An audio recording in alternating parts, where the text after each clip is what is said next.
Denox Tech Reviews number 54. Denox reviews NAGE LIBRE RASEN no Soukoku for the PSOne.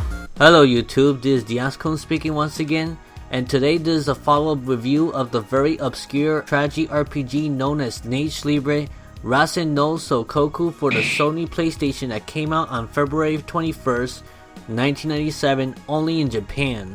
This is the sequel of NAGE LIBRE Seijaku no Suishin for the Super Famicom and the very last game of the series that were ever produced and the final game that Vari Corporation ever made until they went under for unknown reason.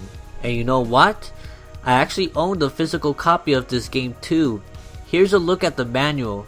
So yeah, let's wrap up the NAGE LIBRE reviews with this game that ended it all.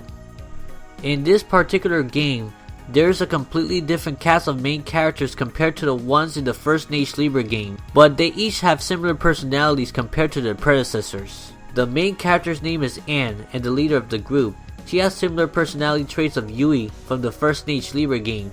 She is very positive and energetic, but will be serious when she needs to be. Her HP is the second highest of the 5 girls with pretty good to average attack and spirit force, aka MT.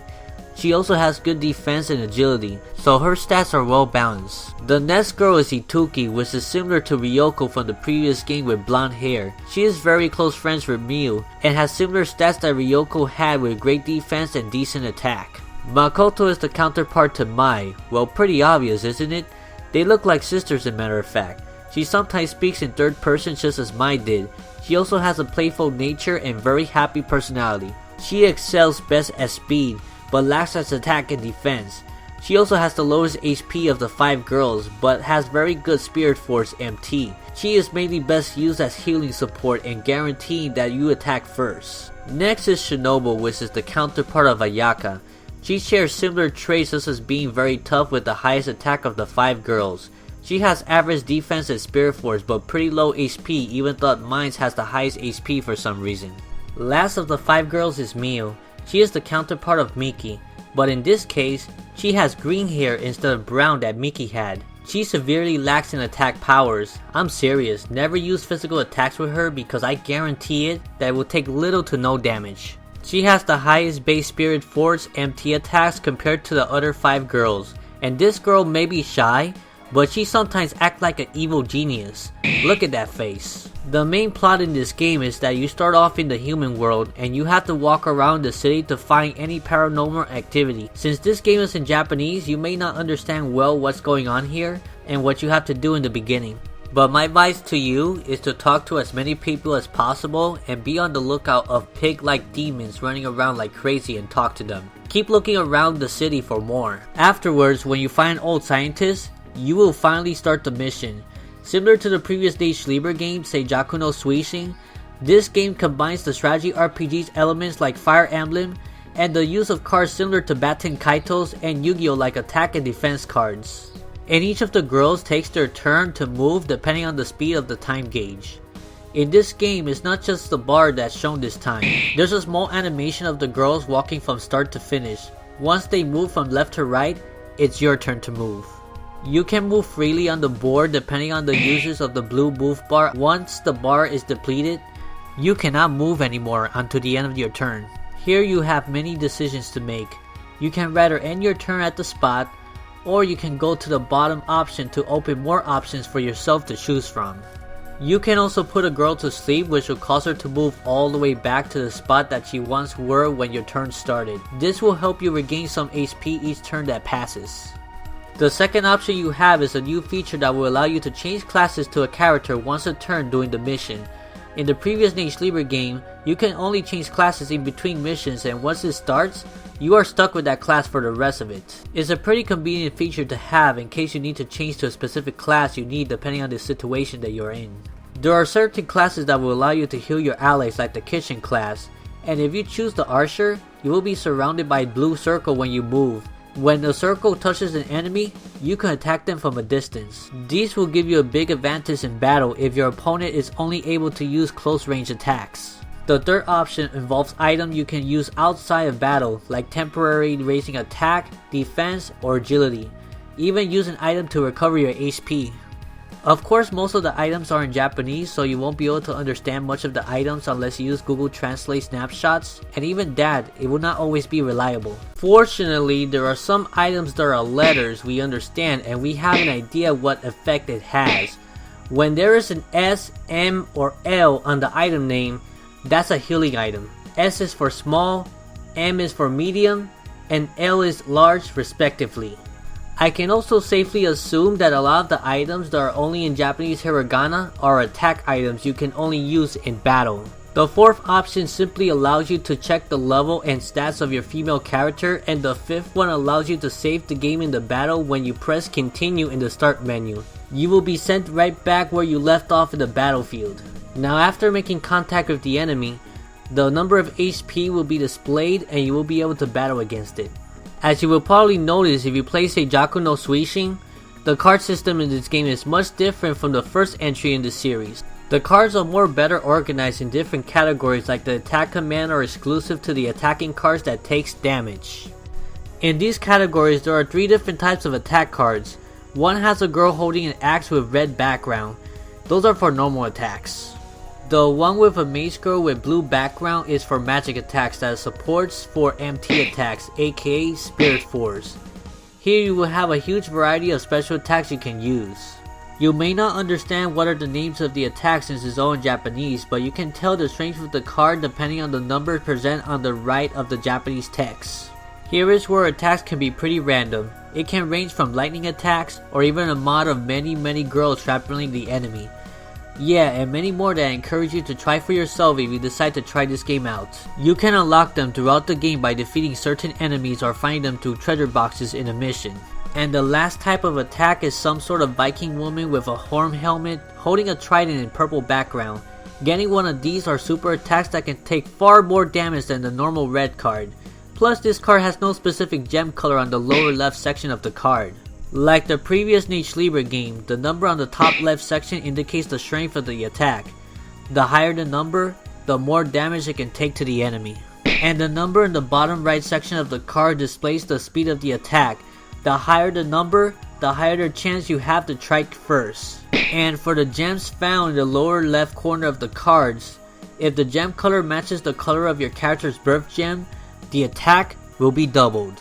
The defense command helps you to defend yourself against enemy attacks, quite useful to reduce damage from enemies that attacks you from afar and you are unable to attack back. The item card will allow you to use items in battle to damage your enemy, heal your HP, or other interesting effects. And the escape card command allows you to escape from battle. Pretty self-explanatory, isn't it? But be careful, there are some battles that you won't be able to escape and risk taking a free hit from your enemy. One gripe I have with the battle system is that in the previous NAGE LIBRE game, you are given 5 whole turns to battle one another. Sadly, in this game you only get one chance to track your opponent per battle. Of course, the positive part of this is that battles can end much quicker. Defeating all enemies on the screen is always the main goal to finish the mission, and sometimes when you think you defeated all your enemies, more can show up. The game could be a bit repetitive sometimes as you gotta battle some of the same enemies over and over again, but you'll get used to it after a while. As you can notice from this review so far, in this game, not all the enemies are teenage high school girls this time.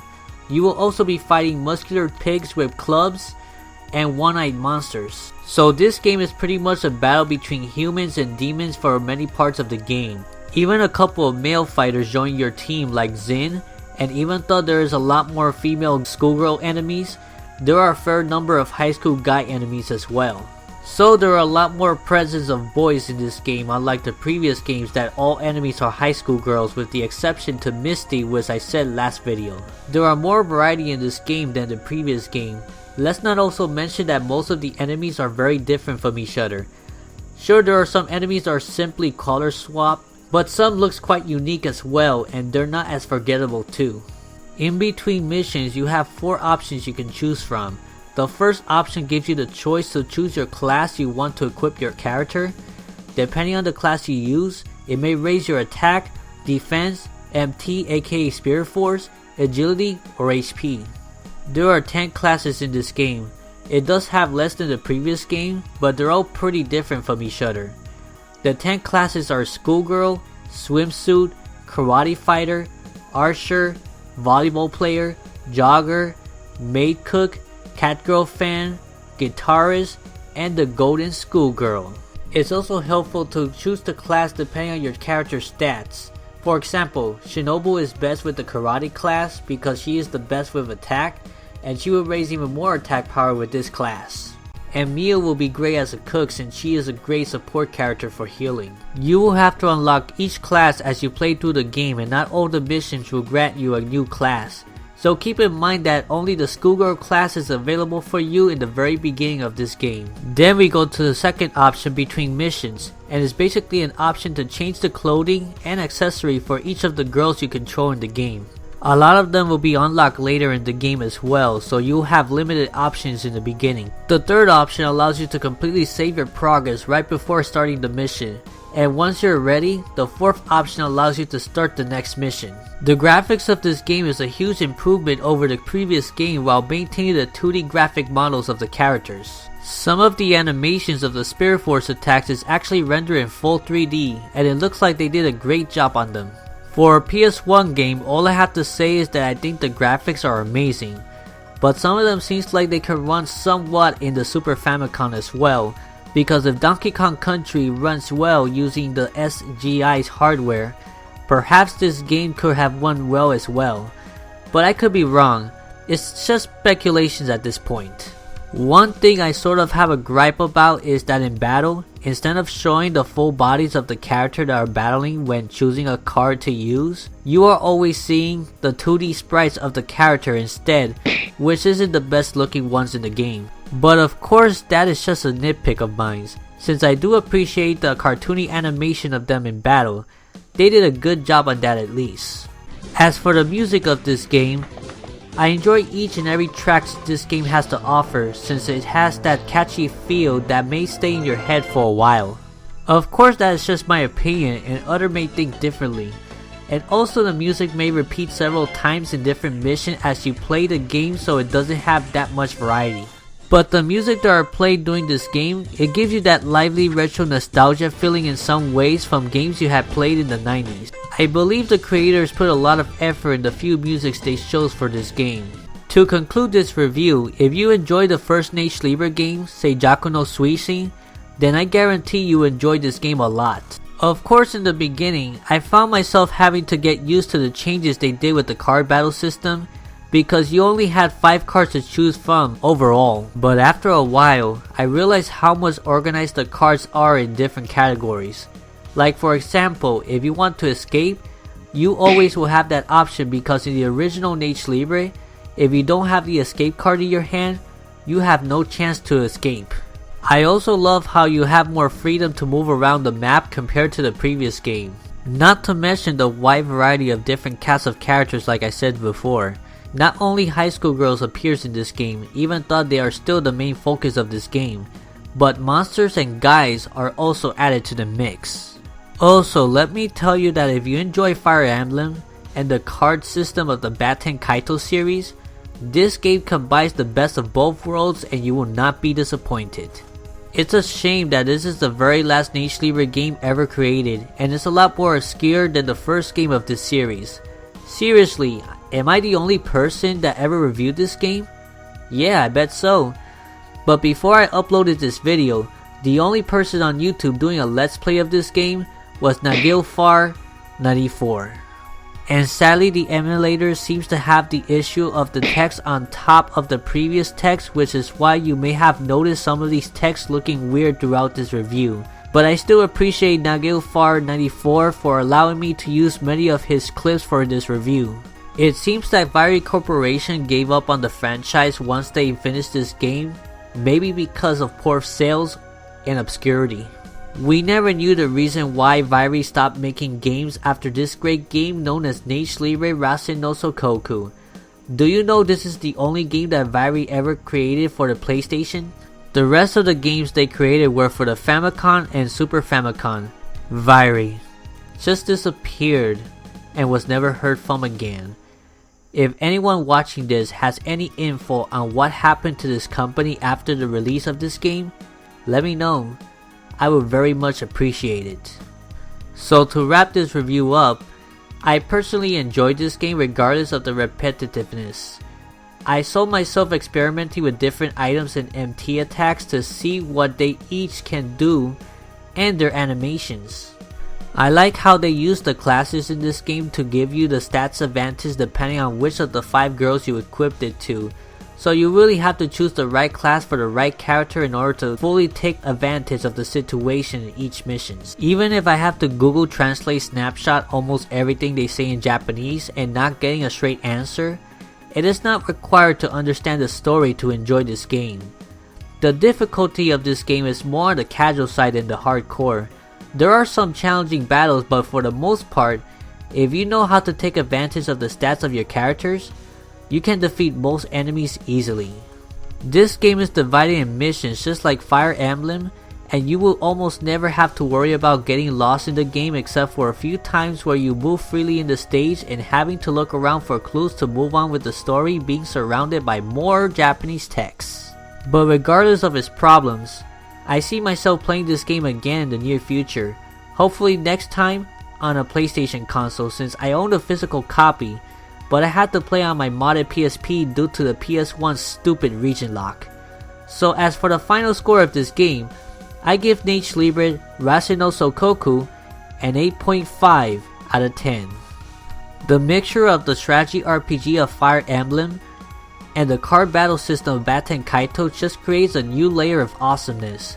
Try this out if you're a fan of any of these games. If you enjoyed this video, be sure to check these previous videos as well and subscribe to the DenoxSeries today for more content like this. I also have a Patreon now if you choose to pledge to us to get better equipments for my future videos plus get great rewards in return. Click the link in the description below for more info. And also you may join our growing gaming community known as the DenoxSeries Fan Club, where you can meet people with interest in gaming, tech, anime, Nintendo, and related. See you there!